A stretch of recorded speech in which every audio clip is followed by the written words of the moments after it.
অনেক কর্পোরেট প্রফেশনালরা আছেন যারা ইনিশিয়ালি অনেক সাকসেস পান বাট ইভেনচুয়ালি সেই সাকসেস গুলোকে ধরে রাখতে পারেন না। আপনি কি জানতে চান এর কারণগুলো কি? এর কারণ যদি জানতে চান ভিডিওটি শেষ পর্যন্ত দেখুন। একটা গল্প দিয়ে শুরু করতে চাই। একজন স্যুপ ব্যবসায়ী ছিলেন। তিনি অনেক মজার স্যুপ বানাতেন এবং তার স্যুপ খেতে দূর-দূরান্ত থেকে মানুষ আসত।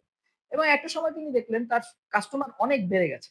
তো অতিরিক্ত লাভের আশায় তিনি তার স্যুপে পানি মিশানো শুরু করলেন। এবং যেটা হলো তার কাস্টমাররা আর খাবারে আর মজা পেলেন না। তিনি অনেক লাভ করলেন একটা কম সময়ে ঠিকই।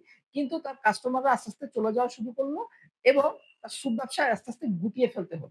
এখন আপনি বলবেন, "মুনির, এই গল্পের সাথে কর্পোরেট প্রফেশনালদের সাকসেস এর সম্পর্কটা কি?" সম্পর্ক আছে। সম্পর্কটা হচ্ছে কর্পোরেট প্রফেশনালরা যখন ইনিশিয়ালি অনেক সাকসেস পায়, এর সাকসেস পাওয়ার একটাই কারণ হচ্ছে তাদের কাজের খুব ভালো ডেলিভারি এবং এই ডেলিভারি কাকে দেয়া হয়? তার স্টেক হোল্ডারদেরকে অথবা কাস্টমারদের। এবং স্টেক হোল্ডার এবং কাস্টমাররা যখন খুব হ্যাপি হন, তখন তার কাছে বারবার মানুষ আসতে থাকে এবং তার কাজের পরিধিও বাড়তে থাকে। এবং কাজের পরিধি বাড়ার সাথে, সাথে যদি তাদের কাজের কোয়ালিটি কমতে থাকে, তাহলে তারা ইভেনচুয়ালি সেই সাকসেসটাকে ধরে রাখতে পারেন।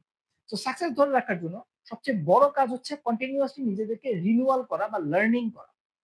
যত বেশি তারা নিজেরা নতুন, নতুন জিনিস শিখবে এবং বেশি, বেশি কাজ কম সময়ে কমপ্লিট করতে পারবে এবং গুণগত মান ঠিক রেখে কমপ্লিট করতে পারবে, তখনই তাদের সাকসেস তারা ধরে রাখতে পারবে। আপনার কাছে কি আরো আইডিয়া আছে এই কর্পোরেট সাকসেস ধরে রাখার? যদি থাকে তাহলে সেটা আমাদের কমেন্ট বক্সে জানাবেন।